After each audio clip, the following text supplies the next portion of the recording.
Viewer discretion is strongly advised. The following contains direct statements from the prosecution, defense, and Jane Doe, as delivered during cross-examination on June 10, 2025, in the trial of Sean Diddy Combs. None of the content has been exaggerated or taken out of context. Some language has been censored to comply with YouTube's community guidelines. This is a voiced reading of Jane Doe's actual courtroom testimony. Source: courtroom coverage by Inner City Press and Aljul Mansi on X.com. All individuals are presumed innocent until proven guilty in a court of law. Please listen with discretion. Jane, we met before. Then you stopped meeting with the defense. That was your choice, right? Correct. You are testifying against Mr. Combs. I'm testifying against him. How many times did they prep you on how to be cross-examined at this trial? Maybe 2 or 3 times.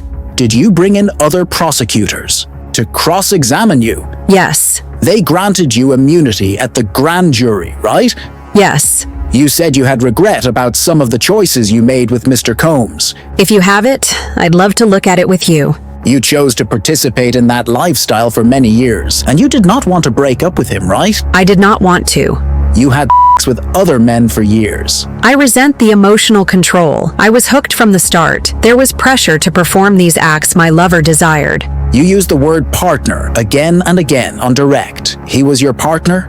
Yes. You said you're having trouble answering for yourself why you had sex with these men. Yes. You are in therapy now? Yes. You love Mr. Combs. I love to spend time with my partner. You wanted to cuddle with him. To give him foot rubs, you said. At this moment, the prosecution objected, saying, "Objection to counsel making herself a witness," but it was unclear if it was overruled or sustained. I love to bathe him and we watch his favorite show. Which show was that? Dateline. Did you believe he was not doing this with anyone else? During this time period? You'd look at his messages. Yes, he was vulnerable in those hotel rooms and you shared that with him. It was conflicting. I was breaking all my boundaries so that he would feel loved. This brought you two together? Yes, the lovemaking afterwards. That's why I enjoyed it. You tried to be very sexy to him in those rooms. I think I was sexy in those rooms. Because you were a beautiful woman. Did you choose the wardrobe? Initially, he did. He liked baby oil. It turned him on. Yes. How old were you when you started your relationship with Mr. Combs? 35. What are examples of your fantasy talk in those rooms? He would have me and the entertainer be in a role-play cheating scenario that Sean left town. How high were your heels? 6 to 7 inches. Usually I wear 3 to 4 inches. You wanted your child to be closer to your child's father. What does that have to do with this? Would you fly weekly to Miami to see Mr. Combs? Sometimes. We listened to 5 voice notes in which Mr. Combs sounded angry, but he'd sent you thousands, right?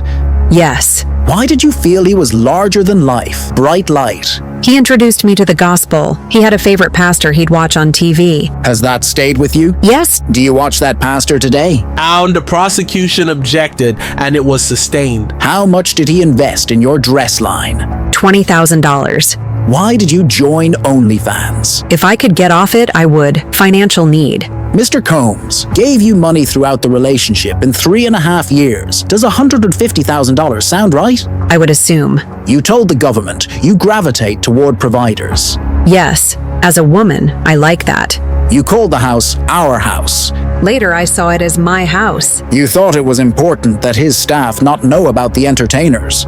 Yes. At this moment, the prosecution objected, but it was overruled. Right? That's a reason you got the house. That and a yard for your son. Can you say my child? I'm showing the jury some of your text and audio messages with Mr. Combs from March 2023, right after the Turks and Caicos trip. You testified earlier that during that trip he surprised you with an entertainer and a hotel night which caused an argument. Yes, it really upset me, and it affected us for a few days. But in the messages afterward, you both sounded affectionate. Mr. Combs told you he loved you. Yes, in a voice note. He also mentioned something about a contract. What was that? He was referring to our love contract. After we agreed on it, he rented me a home for $10,000 a month. And you recorded a message back to him? Would you say you sounded happy? Yes, I told him I had so much fun on the trip that I loved him and felt closer to him. You said everything just feels good and I'm so happy? That's right. I did have fun with him. I was expressing love for the time we spent together. Except for the part involving the entertainers when I moved into my rented home in April 2023, Sean paid $40,000 upfront to cover the security deposit and the rent for the first month and the last month. The landlord already possessed several months of rent payments in case Combs ever decided to stop paying the rent. Yes. Did Combs indicate he was open to paying 3 more months of your rent, even though you were about to break up? Yes. Did you ever believe Mr. Combs would stop paying your rent? There were some times I definitely felt that he would do that, and he used it kind of like a little tool. The rent was always just like a little reminder. Can you confirm the conversation you had with Mr. Combs regarding your financial situation? Yes. He asked me, "You need 3 months' rent?" I told him I was struggling a bit. What happened after that conversation? I confronted him later about some things, and then, out of the blue, he sent me $20,000. Was this money solicited by you in any way? No, I didn't ask for it. It was completely unsolicited. How did you use the $20,000 Mr. Combs sent you? I used it to buy some nice furniture for my place. The court heard you sent Mr. Combs a text after receiving the money. Can you describe that message? I texted him to say thank you and called him baby. I was just grateful for the help. So, to clarify, you expressed gratitude and used an affectionate term. Yes, that's right. The court heard a voicemail from Mr. Combs where he referred to you as Crackpipe. Can you explain what he meant by that nickname? It was just a playful thing from our trip to Turks and Caicos. We had a lot of fun, and he gave me that nickname, Crackpipe. He said he had an addiction to my texts. It was mutual. Just fun banter. How did you respond to this voicemail from Mr. Combs? I texted him back something like, "Crackpipe is so real for the both of us. It's definitely mutual. I just like everything you said. I am so thankful I had so much fun. Turks was absolutely incredible. I am so happy." So your response was positive, expressing gratitude and enthusiasm about the trip and the nickname. Yes, exactly. I was just happy and having fun with it. The trip was amazing, and I wanted him to know I appreciated it. To confirm, this exchange was lighthearted and reflected mutual enjoyment of the time you spent together. Yeah, it was all in good fun. We were just joking around and enjoying the vibe from the trip. You mentioned things changed when Mr. Combs started spending time with the young Miami. Yes, it became difficult for me about 6 months to a year after we started dating. What made it difficult? Their relationship was very public. They posted about each other all over social media. Meanwhile, mine with him was very private. How did that make you feel? It wasn't what I signed up for. I didn't agree to date a man who was in a public relationship with someone else. You testified about a trip to Miami when you were still getting to know Mr. Combs. Can you describe what happened during that trip? Yes, we were in Miami, and he bought me a pair of shoes, a Bottega Veneta bag, and a bracelet. During this trip, did Mr. Combs discuss his lifestyle with you? Yes, he explained that he led a polyamorous dating lifestyle. How did you react? At first, I didn't mind. We were just getting to know each other, so it wasn't a big deal. But your feelings changed over time. Yes, as I developed deeper feelings for him, it became difficult. I was feeling my man and wanted him to be mine. You also mentioned feeling there was an imbalance in how Mr. Combs treated you compared to his other girlfriends. Can you elaborate? I just felt like the way he treated me wasn't the same as how he treated some of the other women he was seeing. It felt unequal. To clarify, your concerns about the imbalance arose as your emotional attachment to Mr. Combs grew. Yes. Let's talk about your first trip to Turks and Caicos. What did you observe about him on the flight? I noticed his hands were shaky, his eyes and teeth looked off, and even his coloring seemed unhealthy. I could tell he wasn't taking very good care of himself. Did you suggest anything? Yes, that he consider going to a rehab center in Thailand. So you knew early on he was an addict? In the beginning, I didn't really know how to label it. I just saw someone who was overdoing the partying. But later on, as our relationship went on, I started noticing a very strong pattern. I still didn't call it addiction at the time. Now I'd say he was a drug addict. Did you know if he was on any prescription medication toward the end of your relationship? I found out he was taking antidepressants. You wanted him off drugs? Yes, I wanted him to return to his natural form. He even told me once that he was interested in trying ketamine therapy. Jane, would you agree that you willingly participated in the so-called hotel nights at the time? Yes, I felt I had to keep the relationship. But no one forced you to take part physically? No, not physically. You were aware Mr. Combs practiced a polyamorous lifestyle. He told me early on, Yes, Yet you chose to stay in the relationship for quite some time, I did. My feelings for him grew deeper. and during this time, he supported you, paid your rent, gave you gifts, covered expenses. Yes, he did all of that. Would you say he was kind and generous at times? Yes, he could be very generous. So your relationship, though complicated, had moments of affection and mutual agreement. It did, but that doesn't mean it didn't hurt or feel controlling. During the hotel nights, did you and Mr. Combs spend time alone together? Yes, we'd usually have about 30 minutes to an hour alone before the entertainer came and sometime afterward too.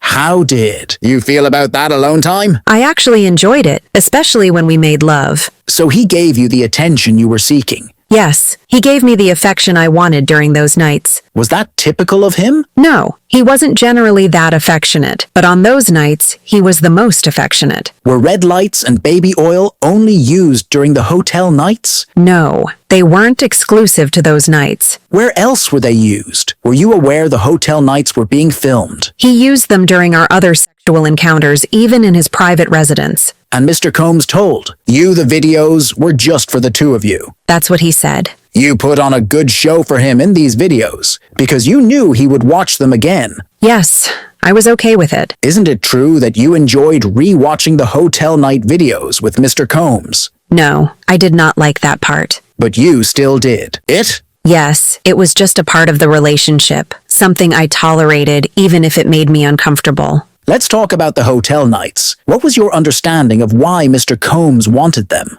They were driven by his desires. I'd label it as cuckold, a man being turned on by watching his woman have sex with another man. That term was spot on. And why did you participate? Out of love, I wanted to please him. Did Mr. Combs ever explain his motivations? He liked to call it voyeurism. I use the word cuck for myself. I also think there may have been some curiosity involved. Cucks can be curious, but too afraid to act on it. Did he ever stop a hotel night because you wanted to? Yes, there were a few times he ended it early when I spoke up and said I wanted to stop. And if you weren't comfortable with one of the men, he dismissed them? Correct. Rarely. Only after I had already tried to interact with them sexually for some time. So he was responsive when you were uncomfortable? No, not readily. I had to go through the motions first before he considered letting them go. Let's talk about the 2 times you said you cried after a hotel night. Do you remember the first? Yes, it was early in the relationship. I cried because Sean was about to leave right after the hotel night. And when you asked him to stay with you, he changed his plans. Yes, he stayed to comfort me. The second time you were in the shower together? Yes, somewhere in the middle of our relationship, I started crying in the shower after another hotel night. Was Mr. Combs high on ecstasy at that time? He said he was. He told me, "You're going to ruin my high," and that he was too high to see me cry. Let's go back to your earlier testimony. The hotel nights, or as you also called them, freak-offs. Yes, You described these nights as being driven by Mr. Combs, correct? that's right. But there were moments when you had some say in how things played. Out? There were a few times I voiced what I wanted or didn't want. Was it entirely without your input? No, not always. Sometimes I was able to speak up, though it didn't always change the outcome. Let's go over the messages between you and Christina Karorum. These were sent around the times he allegedly asked you to bring drugs to Miami. Correct. Yes. You testified earlier that you had a phone conversation with Ms. Karorum during which she told you it was fine to bring them and even instructed you to put them in your checked luggage. Yes, but the messages read here today don't mention her saying anything like that, do they? No, they don't. But we spoke on the phone. She said it verbally. When Ms. Karorum traveled with Mr. Combs, do you know if she flew on his private jet? I assume she did, yes, but I can't say for sure. Would you describe your relationship with her as close? Not at all. We weren't close. She didn't like me. And how did that affect your relationship with Mr. Combs? It made things hard. She was always with him. I believe she had strong opinions about me, and those opinions influenced how Sean treated me. Jane, I'd like to revisit your messages from around Halloween 2021. Do you recall texting Mr. Combs that you wanted to see him? Yes, I do. And he replied that he'd had a rough day and wanted you to leave tonight. That's correct. You responded by suggesting the two of you freshen up, have a drink, and see where the night goes. Yes? Now, the next day you texted someone named Sly asking for explicit videos, correct? Yes, I was with him at the time. He asked me to reach out to Sly for those videos. Then a few days later, you texted Sly again, asking about organizing and a visit. Yes, we were still together, trying to plan when we might see Sly. You mentioned earlier that you were pursuing a modeling career. Can you tell the court about that? I did some modeling, yes, mostly commercial work. These were exchanges between you, Mr. Combs, and an adult film performer named Cabral. Do you recall those? Yes, these messages included sexually explicit content. Let's turn to the November 2021 texts. Do you recall planning to see each other? Yes, I remember. In those texts, Mr. Combs asked you to be explicit, That's right. and in response, you sent him sexually graphic messages involving yourself, Mr. Combs, and someone you referred to as an entertainer? Yes, because that's what he wanted. That's how he liked to communicate. You both exchanged a series of fantasy messages. Eventually, Mr. Combs asked what you wanted to do. How did you respond? I said I wanted to spend time with my favorite person. After that, did he ask if you wanted him to come with an entertainer?